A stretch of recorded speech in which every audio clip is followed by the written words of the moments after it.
Hello, and welcome to Game Creek Video's Sony Training Video. Here are a few things you'll learn in this video. The Sony HD CU1000. This full rack width CCU is the one you're going to use with Sony 1500 camera heads. Here's a little detail on the front panel. Right off the bat, the first things you'll notice are the main and camera power switches. The main turns on the CCU, the camera turns on power to the camera. There's also a cable alarm, short and open lights show there, and that helps you troubleshoot what problems you might be having with the cable. Also, there's an intercom control there as well. Main thing to know, other than obviously the power switches, is that the entire front panel comes off with the two screws on either side of the panel. Okay, let's get a good look at the back of the CCU. There's a lot back here, but don't be intimidated. Most of the hookups correspond to the cables that are actually in the CCU harnesses. First, I like to start with the prompter and reference circuits shown here. Then I hook up my networking port that allows you to connect to the rest of the CCU network. Then you've got your camera returns. This is where you want to use the HD ones though. There's a lot of options. And then you've got your CCU outputs here. And those are HD and also your PIX outputs. And also then you've got your tally and intercom multi-pin, and also your XLR microphone outputs, just standard analog audio output. Okay, so that's the HDCU 1000. But what happens if you have to install an HDCU 2500? Well, luckily I've got you covered there too. This is the HDCU 2500. As you'll notice right off the bat, it's half rack width.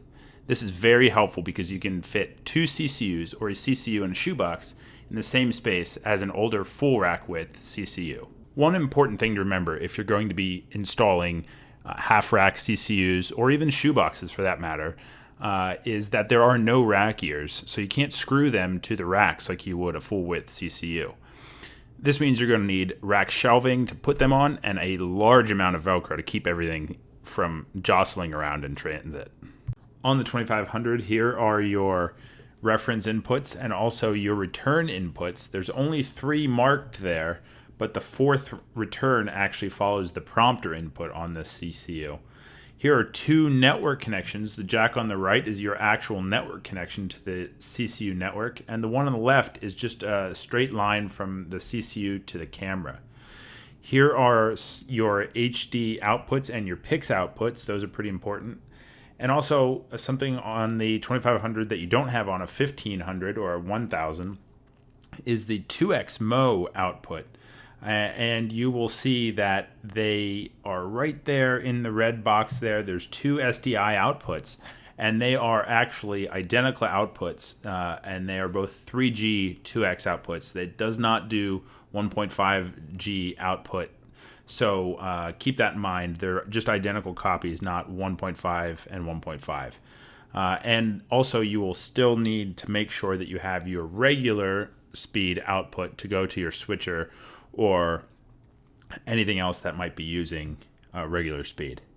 Okay, so now you know the basics of hooking up those CCUs. But what happens when you need to run one of these cameras in a slow-mo configuration? Well, you're going to need one of these bad boys. This is a Sony BPU 4300. And simply put, it handles the phases of the slow-mo video output, leaving the regular camera functionality to the CCU. First thing you're going to have to do when you hook these BPUs up is actually connect a jumper between the CCU 2500 and the BPU, and also a SMPTE from the video I/O or the camera directly into the BPU as shown here. Then you'll need to connect your actual slow motion phases coming out of the back of the BPU into your router, which you will feed into your recording device, EVS or otherwise. And we'll go into that in just a second. So what you're actually going to be hooking up to on the back of the BPU is the SDI outputs that are associated with slot 1 and slot 2. The actual slow-mo phases come out of the SDI outputs on these slots, alternating SDI 1 3, 5, and 7, depending on how many phases you actually need. And the slot 1 and 2 actually depends on if you're using a 1.5G or a 3G signal. We're going to start with the 3G output of the BPU, and we're going to start with a 4 times MO. And there you're just going to use SDI1 and SDI3, and then if it were a 6X MO, you're going to use 1, 3, and 5. And if it is an 8X MO, you're going to use 1, 3, 5, and 7.